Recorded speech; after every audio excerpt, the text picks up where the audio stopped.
As I said, I'm using part of my MBA lecture because I think it's probably a little more straightforward than the doctoral lecture.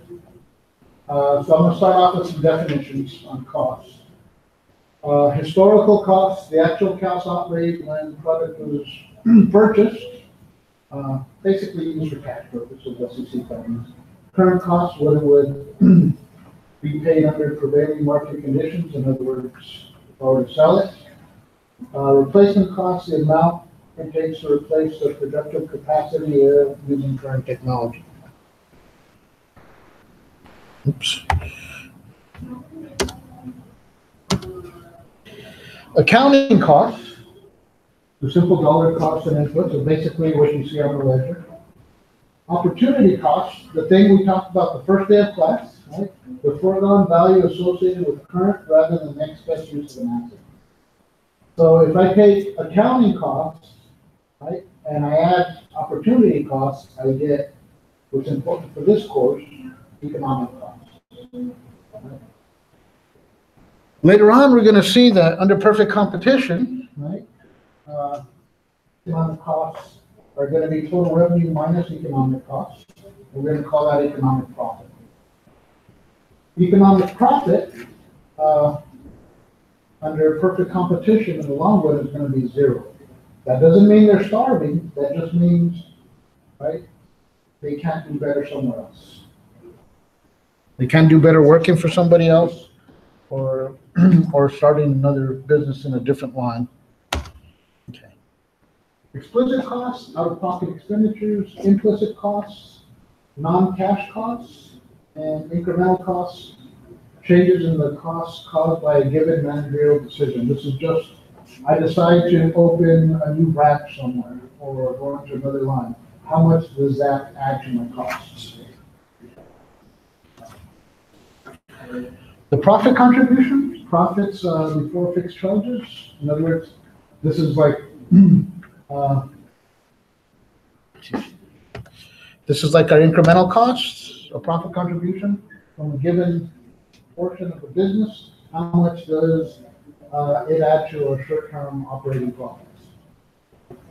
Some costs, these are costs that do not vary across decision alternatives. These costs should not play a role in determining the optimal course of action for a company, because you're going to incur these costs no matter what. If you go out of business, you still have to pay the lease, you still have contracts, etc. So you go out of business, these costs remain. So they're sunk, or you've already spent the money.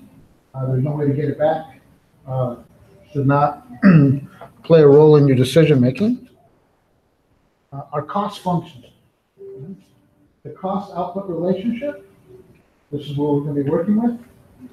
Our short-term cost function is the basis for day-to-day operations, and we're going to see that the short run is an operating period in which at least one input is fixed. So we're going to have fixed costs. In the long run, there are no fixed costs. There's basically everything's variable. I can change, in the long run, I can change the building I work in, the plants, the equipment I use, etc. In the short run, some of that stuff fixed. Fixed costs, expenses that do not vary with output. No matter how much I produce, right, I pay the rent on the building. It doesn't really matter. Or I pay for the equipment. Variable costs, expenses that do fluctuate with output. I have to pay workers, etc. If I want to produce more output, I have to hire more workers. I have to use more inputs. My short-run cost curve is a cost-output relationship for a specific plant and operating environment. Of course, since a short run, I have fixed costs in that cost curve. Okay. This is basically the same thing. I redo it because this is in the book for my MBA class. We have a cost function, short run, long run, and fixed inputs. Scale of plant. The scale is determined by fixed inputs. Again, variable inputs that a manager can vary in quantity in the short run. Then we go total fixed costs, the total cost per period of time incurred for fixed inputs. Total variable costs, the total cost incurred by managers for variable inputs. And finally, total costs, the sum of total fixed and total variable costs. So total cost, right, is equal to total fixed costs. Total cost equal to total fixed costs plus total variable costs. Here's a graph. I have my fixed costs, they remain steady at $100. I have my variable costs that increases, I increase output, and then I have my total cost, which is this plus this. And for my days, I have two portions. This first one is where variable costs, average variable costs are minimized, and this is where my total average costs are minimized. But you'll see that later on. And here's the graph. I have total variable costs, the blue line, total cost of purple line, and of course fixed costs are constant, the yellow line.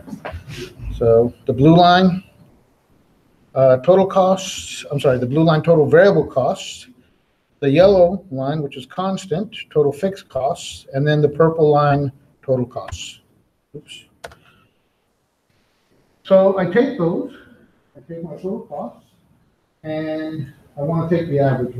What I mean by average is I'm going to divide these by the output, or Q. So average fixed costs are just total fixed costs divided by Q. Average variable costs are total variable costs divided by Q. And finally, total costs are just total costs divided by Q.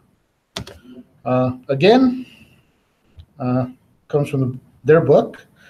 And the next thing we're going to do is define marginal costs.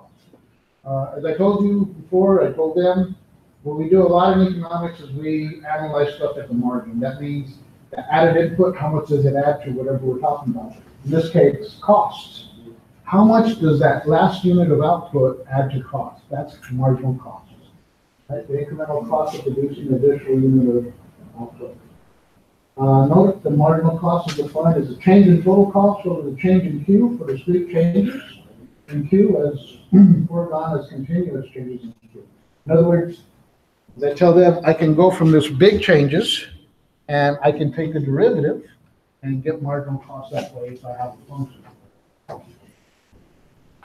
Okay. This I'm going to go over real briefly because this is more for them than you guys. But if I let U be the number of inputs units used and W be the cost per unit, my average variable cost I can write as total variable cost over Q, or W times U divided by Q. And I can rewrite that as W times U over Q. And if I take the inverse of U over Q, I have Q over U, which is basically the average product. So it's W divided by 1 over the average product. The same thing for marginal cost. It's a change in total variable cost, a change in total cost over the change in Q. Of course, marginal cost being the change in total variable cost over Q or total cost over Q is obvious. Why? Because the other thing is fixed costs and that doesn't change. So in this case, I do the same thing. I have W times the change in U over change in Q. I write the inverse of this as 1 over the change in Q over the change in U, which would give me, of course, marginal product. So W times 1 over the marginal product, where MP is marginal product of U. Okay. This next part is kind of important for us. That is marginal costs equals average variable cost when average variable cost is at its minimum. And it equals average total cost when average total cost is its minimum. The example I always give is your GPA, right? If your GPA this semester is 3.5, your cumulative GPA is 3.5. If this semester you get a GPA below 3.5, you're pulling it down. If you get a GPA above 3.5, you're pulling it up. So marginal cost is going to be below both average variable cost and average total cost, right? When it's coming down, when average variable cost and average total costs are coming down, it's going to hit the minimum, right? And then it's going to go above it, and at that point, average variable costs and average total costs are going to increase.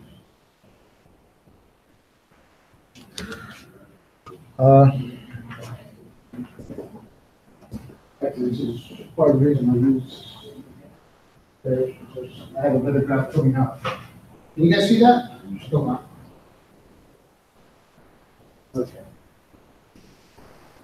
Up here, I have,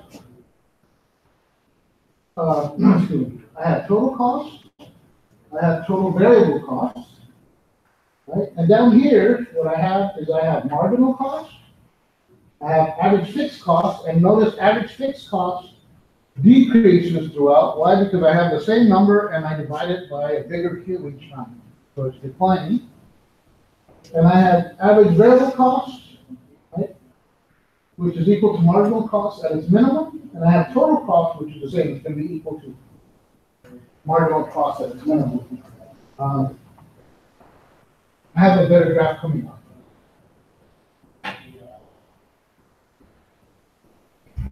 I know, vampires. Okay.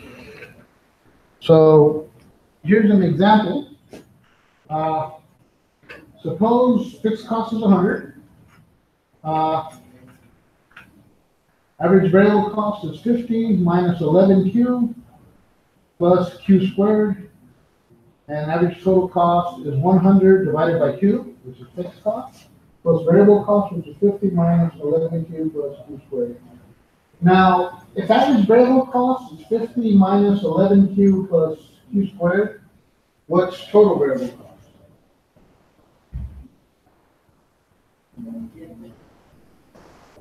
That's the average. How do I get the total? Can you repeat that question? Sure. If average variable cost is 50 minus 11Q plus Q squared, what's total variable cost? You multiply by quantity. Okay. So I multiply the quantity, I get 50Q minus 11Q squared plus Q cubed. And then, of course, if this is average fixed cost, what's fixed cost? We already know this. Fixed cost is 100. So that means total total cost would be 100 plus 50Q plus 11Q squared plus Q cubed. How do we get marginal cost? I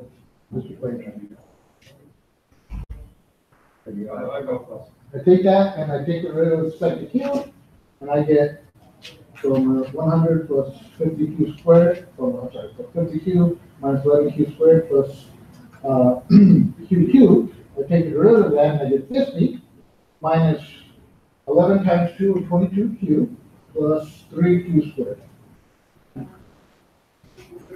So for me to figure out where marginal cost equals average variable cost, what I do is I take the derivative of average variable cost with respect to Q and set it equal to 0 to get a minimum, right? And here I just solve for Q and I get Q is equal to 5.5. Once I have Q at 5.5, I can plug that into my marginal cost formula, 5.5 squared here, and I get marginal cost equaling 19.75. I could have also put it into my average variable cost formula, and I get the same thing because they're equal at that point. For my average total cost, at its minimum, I take my average total cost, I take the derivative, and set it equal to 0, right? And solve for Q. And of course here I have to use a quadratic formula, and I get Q is equal to 6.6. Plug that back into either a marginal cost formula or my average total cost formula, and I get 36.11. Questions? Am I going too fast? I am? Okay. All right. Should we do the derivatives maybe, or would that help?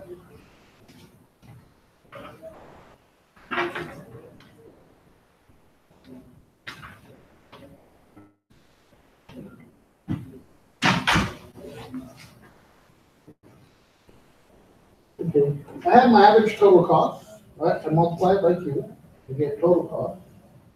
I got 100, right? Plus 50Q.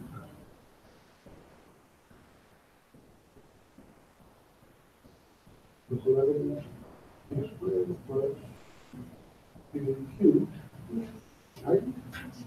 Okay. I have average variable cost, average total cost, average fixed cost. I take the derivative of this, right?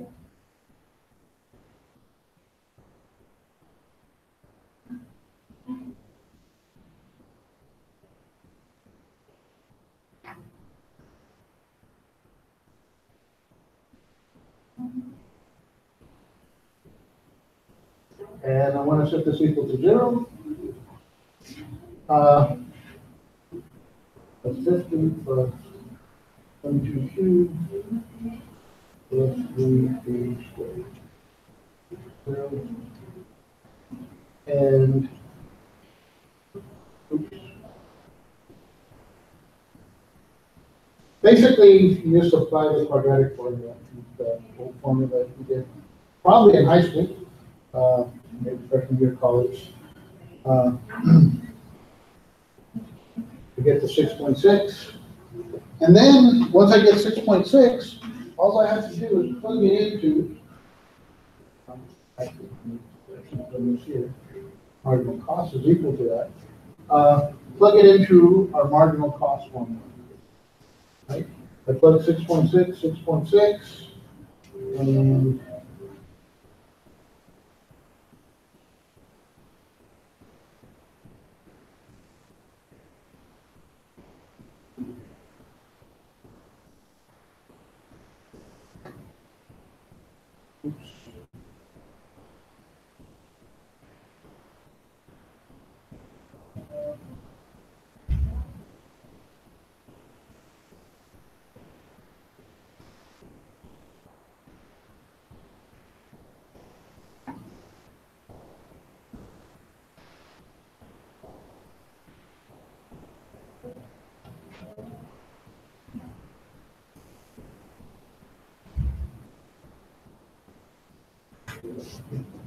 at that point, marginal cost equals average total cost.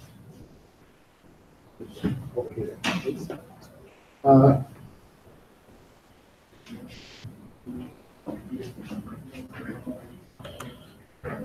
So here's the table, right?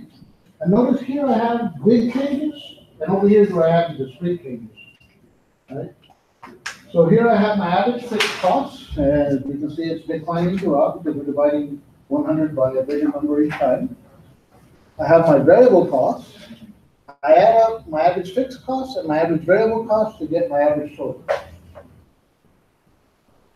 And my marginal costs, right, is the change in total cost over the change in Q. So 40, 24, 14, 10, 12, 20, 34. Now to do the discrete changes, right, where marginal cost equals average variable cost at 5.5 and gives me a marginal cost of 19.75.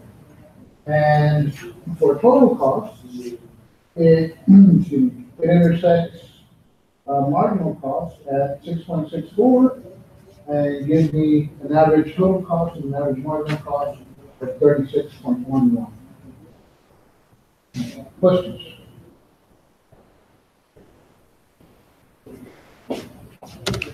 Okay, so here's a graph. As I said, better than the gray one, although I don't have the total cost. The yellow line is marginal cost. Right. The light blue line here is total cost. The darker blue line is average variable cost. And this purple line that keeps declining is average fixed cost. So I have average total cost being the light blue line, average variable cost being the dark blue line, and marginal cost being the yellow line.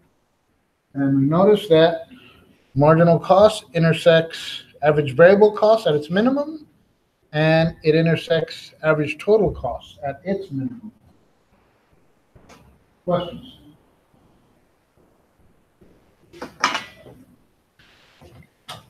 Okay. I'm going to go ahead and skip through this. This is what I showed you from the U and W, how marginal product was related to marginal costs and how average product is related to average variable costs. Okay. And this was something from their book. So now we're going to switch to the long run.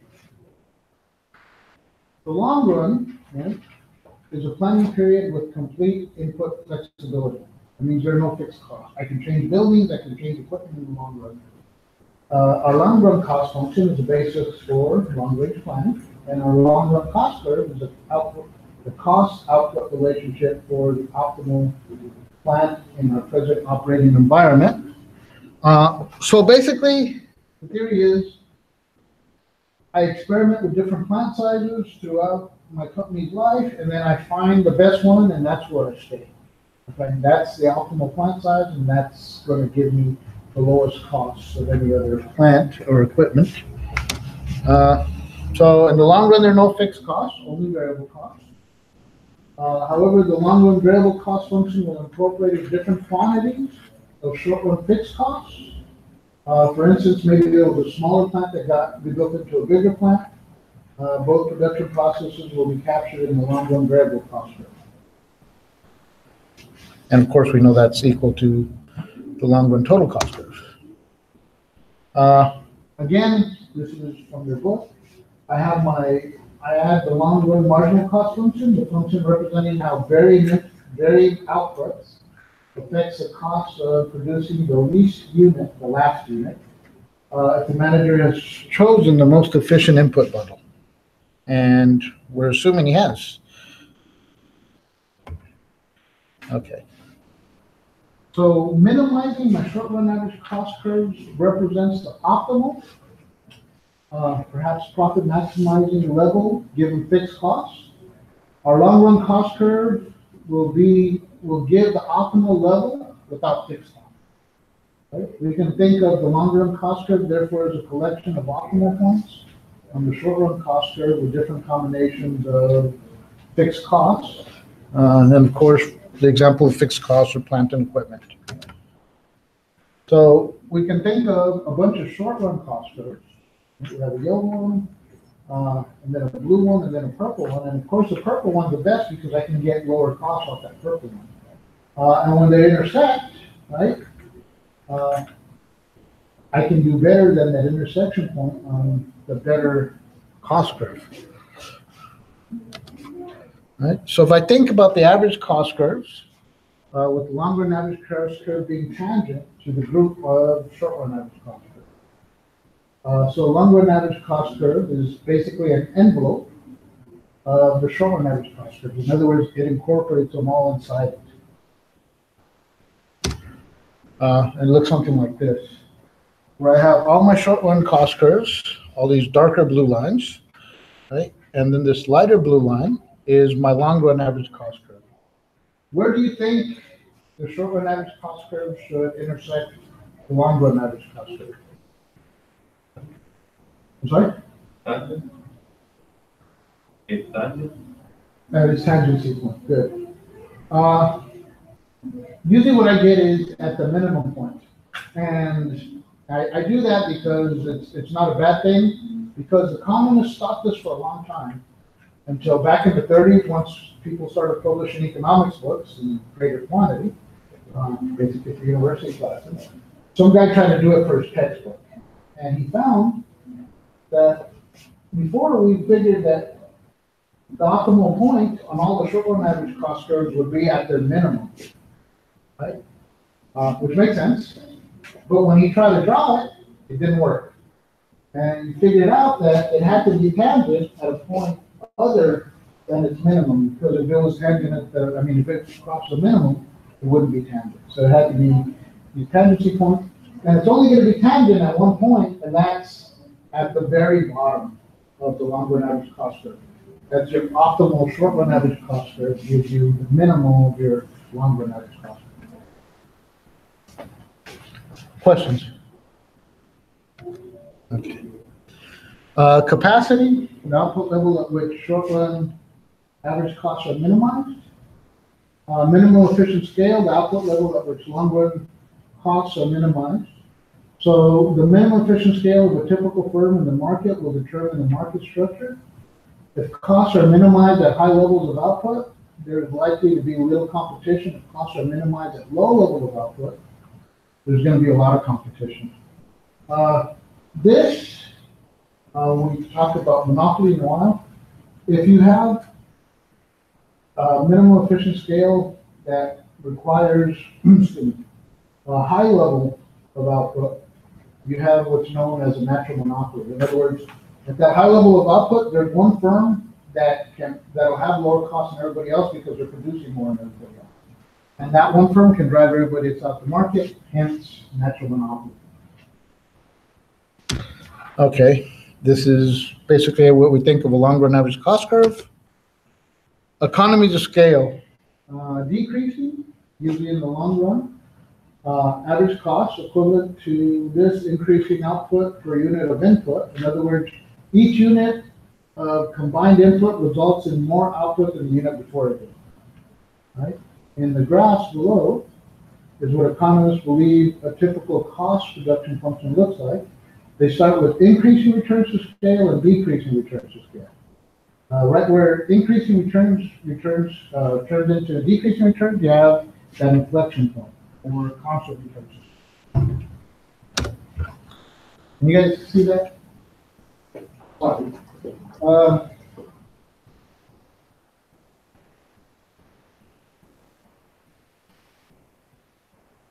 And then or no? Yeah. Okay. So here I have inputs, right, on the horizontal axis, and I have output on the vertical axis. I start with increasing returns. So I'm getting more bang for my buck. In other words, I have a positive slope and it's increasing at an increasing rate. I get to the point in the middle, the deflection point, and then I have output increasing at a decreasing rate. That's where I have decreasing returns to scale. Each unit of input provides less of an increase in output than the unit of inputs before it did. Over here, I have costs. So in my increasing returns, right, my costs increase at a decreasing rate, but then once I get to decreasing returns, my total costs start to increase at an increasing rate. I have output here on the horizontal axis and output here on the vertical axis. If I was to flip one of these graphs where the output would both, let's say I flip this one where the output would be on the horizontal axis, and I put one on top of the other, right? The inflection points where they go from increasing to decreasing returns would be at the exact same point. Right? Which is what I say here. If we were to put the production graph on its side, where both graphs have output on the same axis, the change from increasing returns to decreasing returns would be at the same point. And of course, I'm assuming constant input prices. Okay.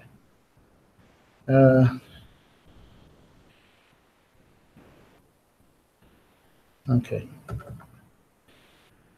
Economies of scale. When a firm's average unit cost decreases, their output increases.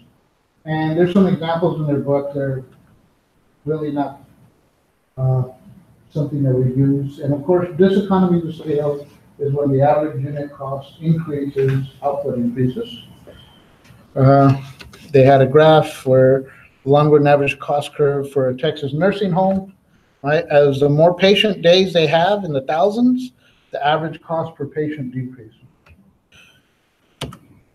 Okay. So, want some more definitions. Multi-plant economies of scale, cost advantages from operating multiple facilities in the same line of business, and multi-plant diseconomies of scale. Cost disadvantages from managing multiple facilities in the same business or industry. Basically, it just depends the technology and the industry. Is it better to have one big plant or a bunch of small plants? And that's just going to depend on technology and, to a lesser extent, geography, load systems, etc. Learning curve, the average cost reduction over time due to production experience, economies of scope, cost of reduction for producing complementary products, and finally cost volume profit analysis. This is simply an analytical technique used to study the relationship among costs, revenues, and profits.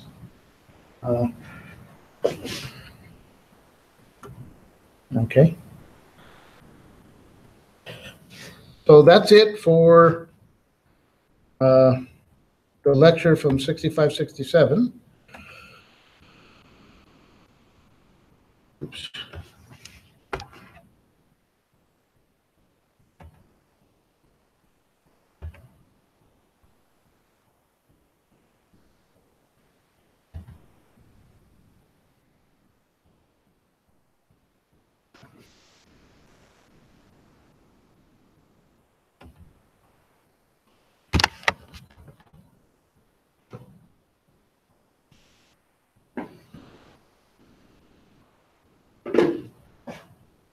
Okay.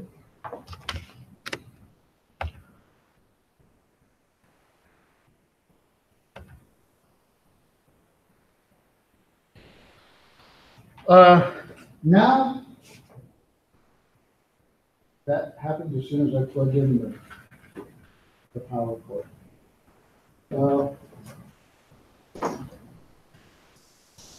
Now I want to define costs a little differently. And we're going to get back to our Cobb-Douglas production function, where we're talking about labor and capital. Cost in this case, okay, instead of just dependent on the quantity, I'm going to write it as the cost of labor times labor plus the cost of capital B times K. Okay. Now, I want to minimize that cost function given my technology, given a production function. And I'm going to define my production function as Q0, right, being some function of capital and labor.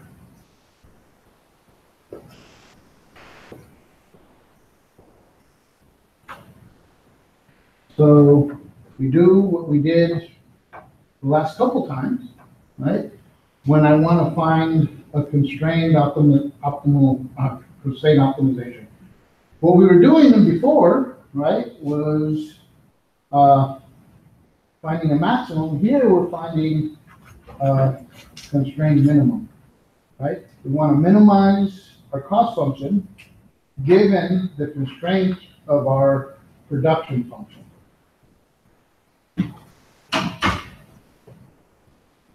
So my Lagrangian is therefore going to be, help me out here, guys.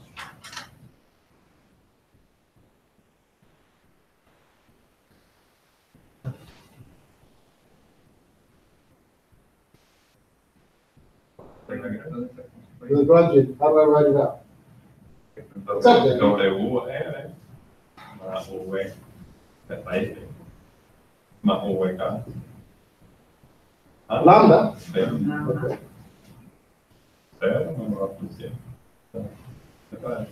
Okay. Okay. So, try it back to me. What's the first order conditions?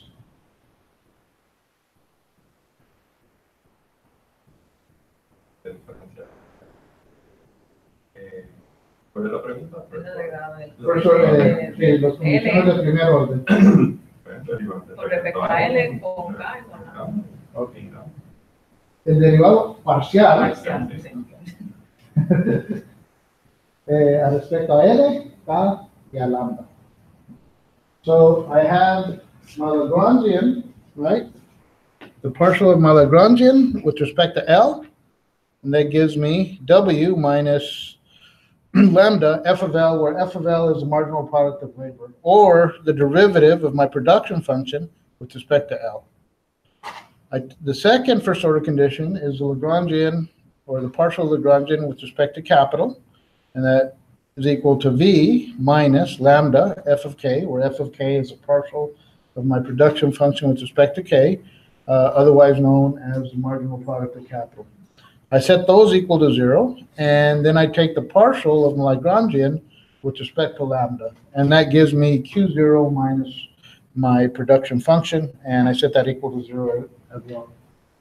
Profesor, le pregunto, lo que estamos haciendo aquí, f de kn, es una función de producción, y entonces nosotros lo estamos igualando a una producción específica. A esta producción específica, ¿verdad? Este output específico, Q0, pues queremos encontrar cuál es el costo mínimo. Okay. Para ese nivel de producción. De producción. Okay. So we don't have to do that. We don't have to specify this yet, but that's what we're doing. Okay. So given those two first order conditions, right? I set the first order condition, I equal to 0 and this equal to 0. And in both, I solve for lambda. So I bring this over to that side. I'll have lambda is equal to W over F of L, and lambda is equal to F of K over V. So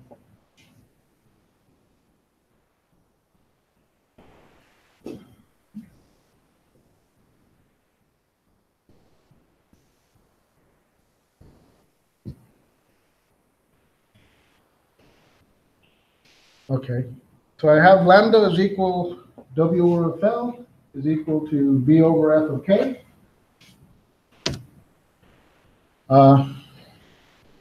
So I have there. And I can rewrite this. Right? Well, I don't want to, I can rewrite this and I'll do it later as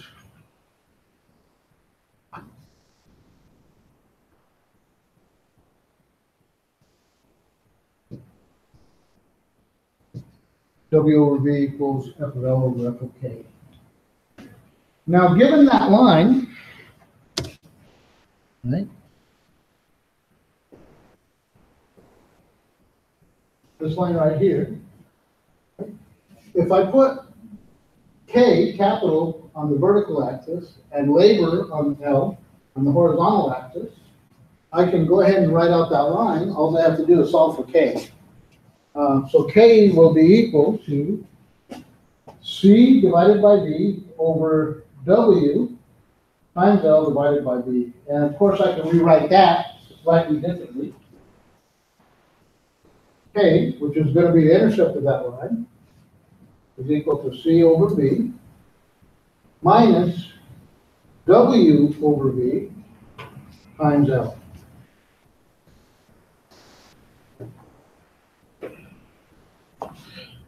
What's this line called? Anybody? I'm sorry? It's right there. Okay. I was going to give you the hint that last week, I told you we were going to do. Last week we saw the isoquant line, which was a production function. Basically we did, right? And I put that together with the isoquant that we had last week, and they're equal, right? Where the isoquant is just tangent to the isoquant. I'm sorry, the isocost is just tangent to the isoquant. That means, as we saw right here, that the ratio of input prices is equal to the ratio of marginal products.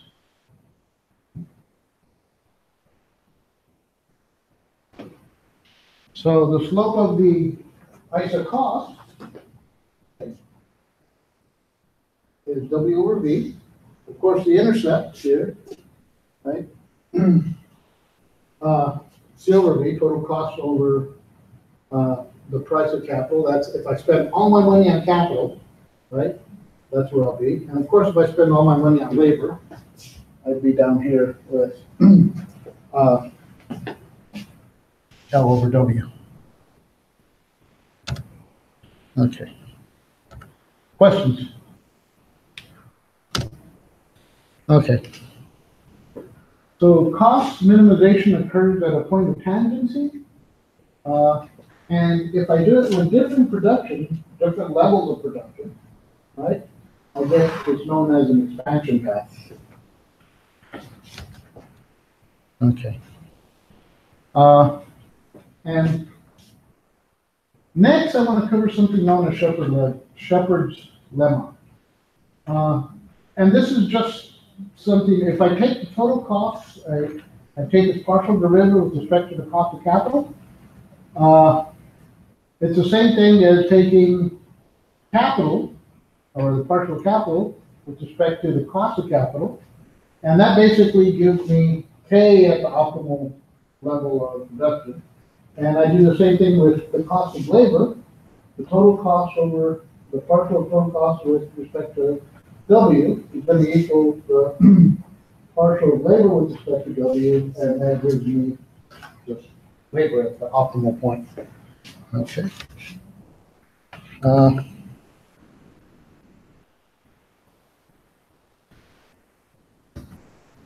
Okay.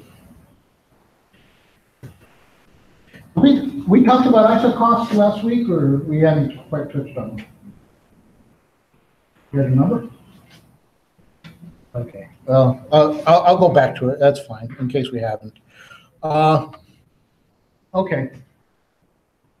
Now that we have the gist of the ISO costs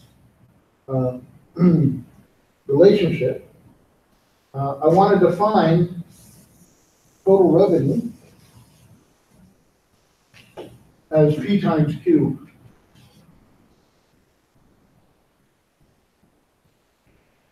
I'm going to do it a little differently here on the board. I'm going to say revenue is a function of Q. I'll write it as little q. I'm also going to say that price is a function of Q.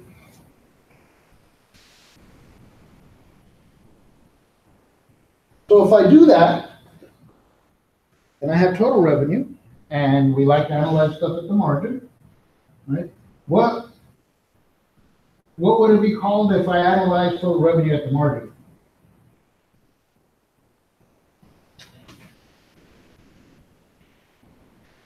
We've had marginal utility, we've had marginal product, we have marginal costs, marginal revenue. Okay. So marginal revenue is simply the derivative of revenue with respect to quantity. Right? But now, since I wrote it a little differently and I made P a function of Q, right? I can, excuse me, I can take the derivative of this with the product rule and the chain rule. So I take the derivative of P, dQ dQ, plus Q, dP dQ, right? And of course, dQ dQ is equal to 1. So I get P plus Q dP dQ. Now I'm going to do a little math trick, an algebra trick.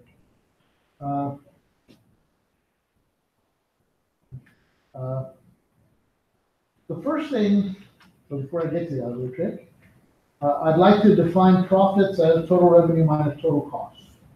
We already know what total revenue is, we know what total cost is.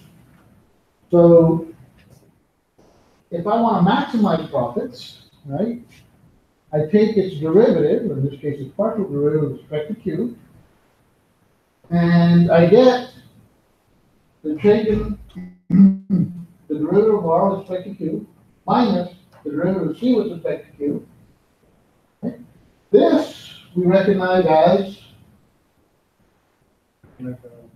marginal revenue, and this marginal cost.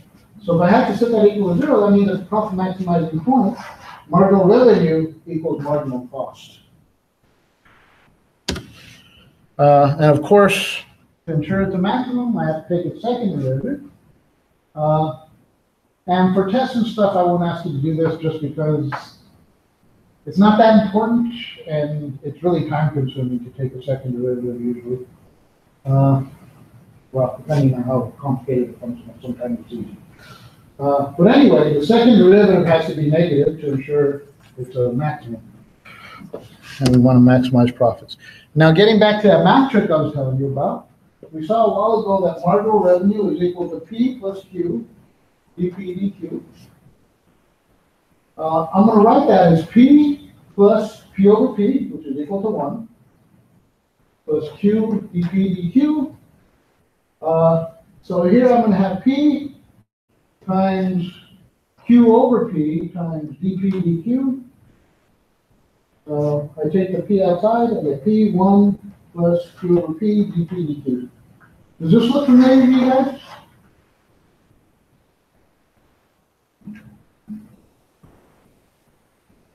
It kind of looks like elasticity, but it's backwards, right? The P where the Q is supposed to be, the Q where the P is supposed to be. So basically what I want to do is I want to take the inverse of this, or write it as the inverse, 1 over P over Q dQ dP, right? And this is elasticity. So I just write it, marginal revenue is equal to price times 1 plus 1 over the point price elasticity of demand. Why am I doing all this ugly stuff? Well, we just saw that marginal revenue equals marginal cost at the profit maximizing point. So I can go ahead and write this, right? Oh, let me go one step forward. Sorry. I can go ahead and write this as marginal cost instead of marginal revenue is equal to P over 1 plus 1 over point price elasticity of P.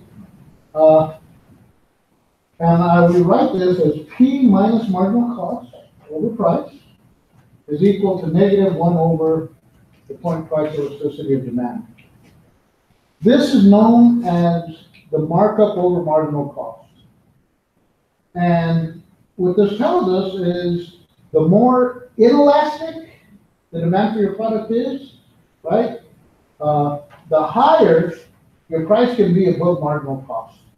The more elastic, the closer it has to be to marginal cost. Okay, and back to this. So if the point price elasticity of demand is less than negative 1, marginal revenue is positive. Now remember, this is with respect to Q. And if it's equal to negative 1, marginal revenue is 0. And if it's greater than negative 1, what that means is a smaller number in absolute terms, marginal revenue is negative. Oops, sorry, went the wrong way. So here I have my demand curve. And notice that marginal revenue is always below the demand curve. And the reason for that is that our demand curve is downward sloping.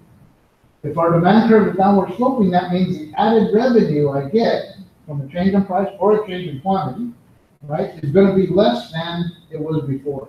So what that means is marginal revenue has to be decreasing, and it's going to be below the price always, which means my marginal revenue curve is always going to be below the demand curve as long as I have a downward sloping demand curve. If I have a horizontal demand curve, then marginal revenue is equal to price. Okay. Okay. Before I get into the supply curve, I want to go back to the isoquant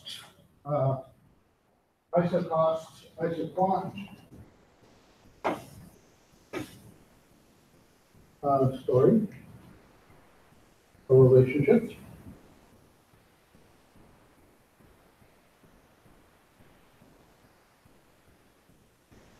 Okay.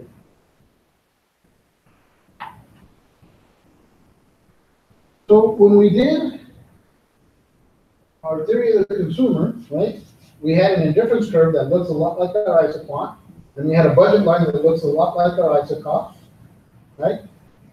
And we kept going up to a different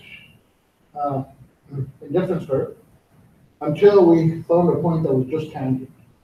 Here it's the opposite. We're going the other way, right? Instead of there we were maximizing utility, here we're minimizing costs. So I take a fixed output, like you said, and I move, right, my isocost curve down, getting to a lower isocost, and I keep doing that until I get to an isocost that's just tangent to my isoquant. And that's exactly what we did when we did our Lagrangian analysis, right? When we took the Lagrangian, right? I want to minimize costs, which I'm doing here, given, as you said, a fixed level of output.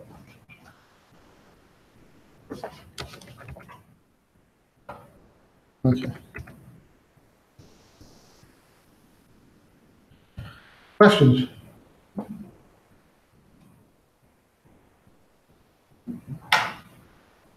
Okay. This is basically, or these last few slides are the last material that's going to come on, excuse me, on the first midterm.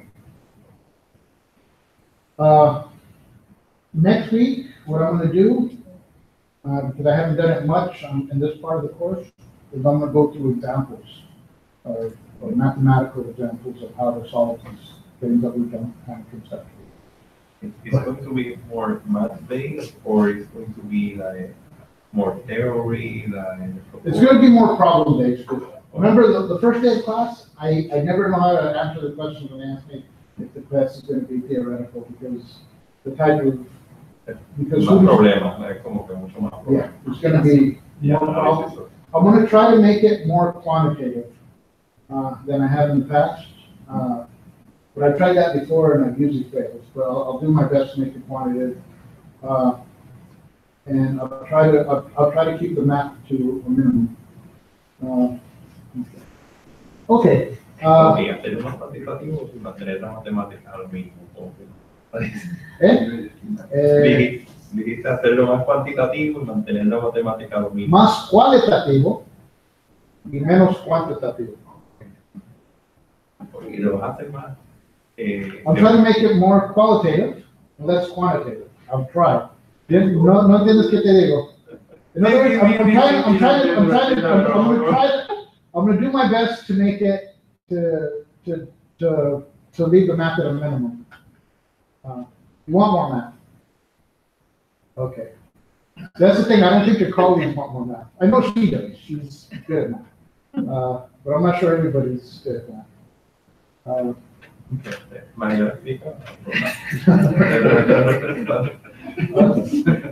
Anyway, let me finish up these last few slides and then we'll talk about the midterm. Okay. The firm short-run supply curve for a price-taking firm, and as we're going to learn in 2 weeks, a price-taking firm is a perfectly competitive firm, right? Is the upward slope or the upward sloping portion of the marginal cost curve, right? We know that marginal cost is equal to marginal revenue, right? Profit maximizing.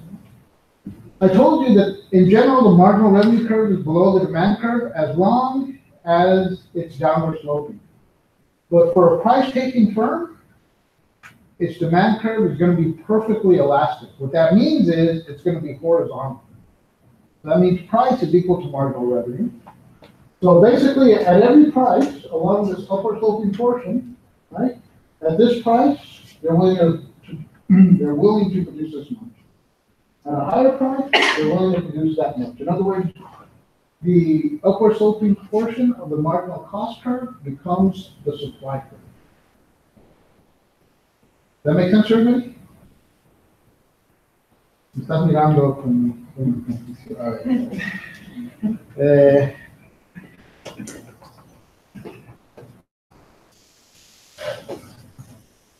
ok, el costo marginal.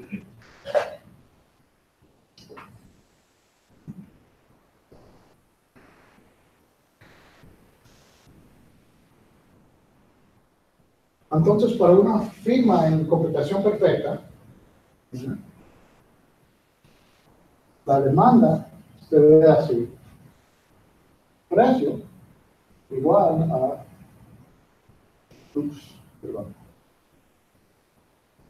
ingreso marginal. Sabemos que maximizamos ganancia donde ingreso marginal es igual al costo marginal.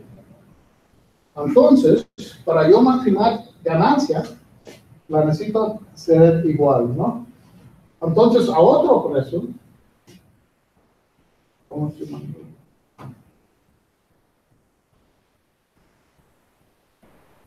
A ese precio, yo voy a producir esa cantidad. Entonces, la curva del costo marginal, básicamente del punto donde tiene el pendiente positivo, para la derecha, es mi curva de oferta para una firma en competición perfecta. So my marginal cost curve, right, the upper sloping portion of the marginal cost curve becomes my supply curve. Because I'm setting marginal revenue equal to marginal cost, and for price-taking firms, price is equal to the marginal revenue. Good? Okay. Don't just say yes to shut me up.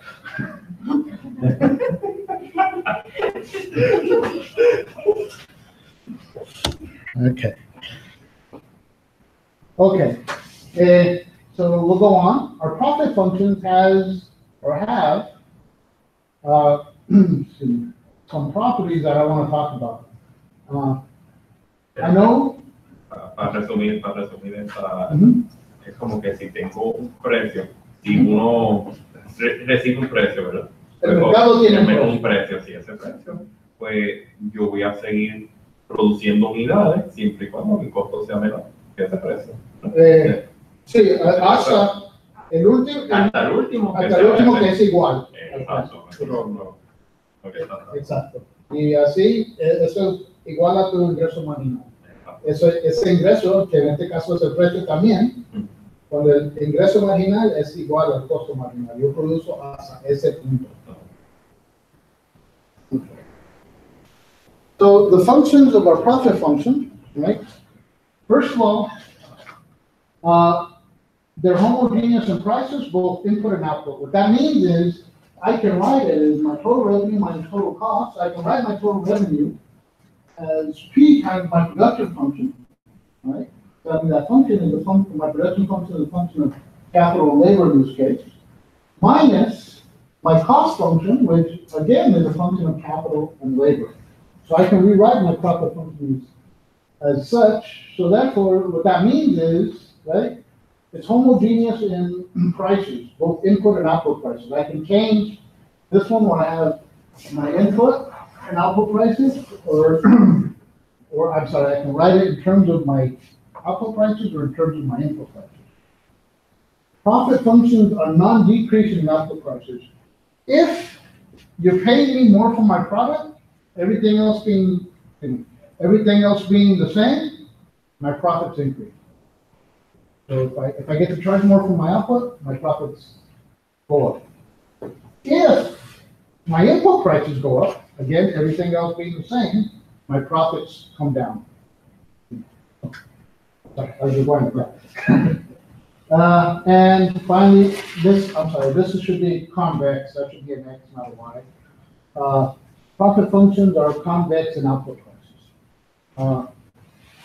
All that means is if I take an average between 2 points on my profit function, it's going to be below. It's going to be below my actual profit. The average will be below. Okay. Okay. Envelope results. Wait, I have 7 more slides. I forgot about the envelope results. Okay, these are just a fact of my profit function. When I take my profits, the partial with respect to output prices, I get quantity. When I take it with respect to my input prices, first the input of capital, I get negative capital, how much of a capital I'm using. If I do it with respect to W, I get negative labor, where labor and capital are both functions of my output prices and my input prices. Okay. That's right, I was going to skip this, that's what I was going to do. I'm sorry. This is what's known as producer surplus.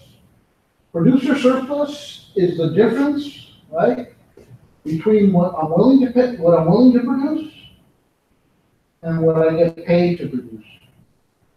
So if I'm thinking, if I look over here, right, let's say this is five units of output. I'm willing to produce 5 units of output at this price, but they're paying me this price.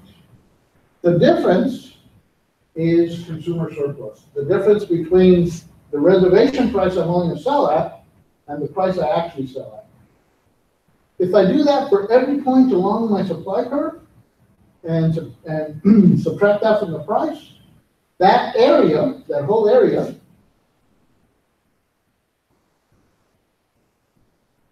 is known as producer surplus. Okay.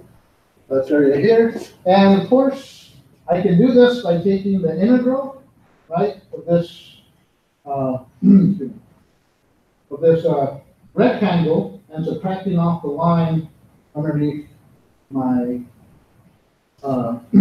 my supply curve or my short-run marginal cost curve. That make sense, everybody? Like I said, I'm not going to get into it because those are integrals, so we'll just leave it as producer surplus. I can express profits, right, as we saw before, in terms of my inputs, right? And therefore, the partial with respect to K is going to be P times the marginal product of capital minus B. And with respect to L is going to be P times the marginal product of labor minus W. I set those both equal to 0 because I'm maximizing. These look a lot like something we've seen before in this lecture. This looks like my first and second order condition of my Lagrangian, except here I have profits. Right? So my second order conditions, again, I'm not going to mess with it too much, but the first two have to be negative because I want to maximize. The cross product, that's FKK times FLL minus FKL, is going to equal FKK to FLL, basically taking the marginal product with respect to capital, marginal product of capital with respect to capital, marginal product of labor with respect to capital, minus F squared KL. This, right, first I take the marginal product of capital, right, and I take the partial with respect to labor, and then I do the same thing for capital, with respect to labor, with respect to capital, and those two, by Young's theorem, are equal. So this times this minus this squared is positive. Those are my three conditions for getting a maximum.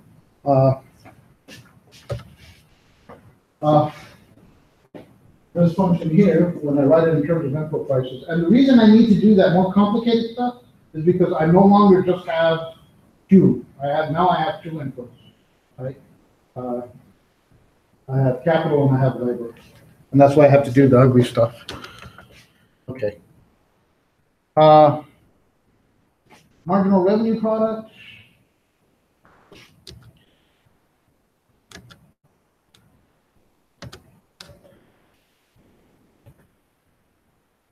Okay.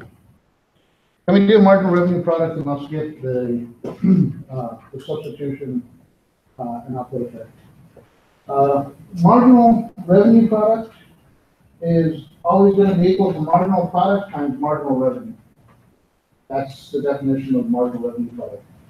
For a perfectly competitive firm, as I've just taught you, marginal revenue equals price, so I can write it for a perfectly competitive firm as the marginal product of labor times price. And the marginal product of capital is going to, the marginal revenue product of capital is going to be the marginal product of capital times price, right? Where price is equal to marginal revenue. And like I said, I'm not going to go through the substitution and output effect. We could do it with the, with the isoquant and isocost curves, the same way we did for the input and substitution, the income and substitution effects when we did in consumer theory, but I'm going to skip that. And we're done for today. Okay, that went kind of fast. Okay, questions? Next week, we're gonna go through some of these examples. I'm gonna go through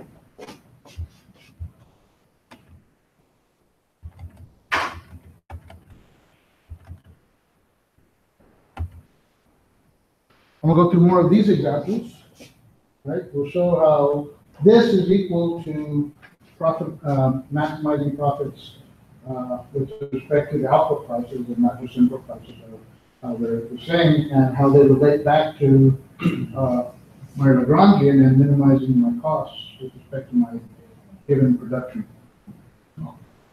Okay. Questions? All right. How are you guys doing?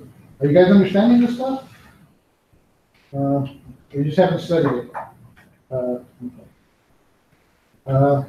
Okay. That's one of the bad things about not assigning the homework. But okay,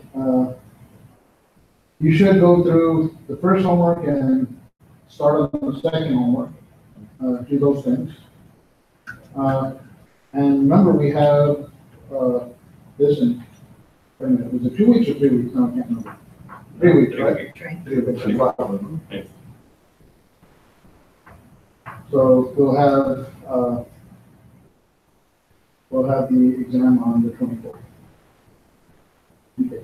By the way, next week, try to come with questions because the lecture will take about an hour and 15 minutes. So we'll finish early. So come with questions, and ideally you should go through that lecture beforehand just to see what we're doing. And therefore, if you do have questions on that, you can ask on that. And of course, come with questions on anything else in the class.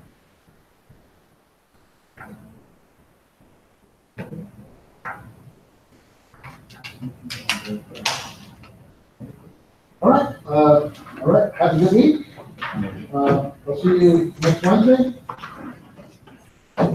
6:30.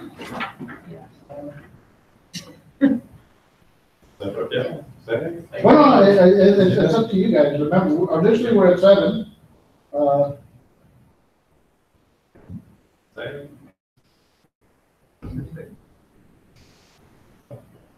Okay, let's stick with 6:30 for now.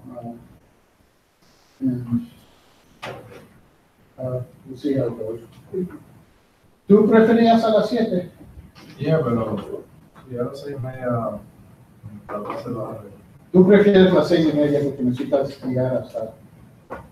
O sea, yo preferiría hacer. preferiría las 12 al día. Okay, well, let's say with 6:30, and I mean today we started at 6:45, so that's probably what we're doing next time.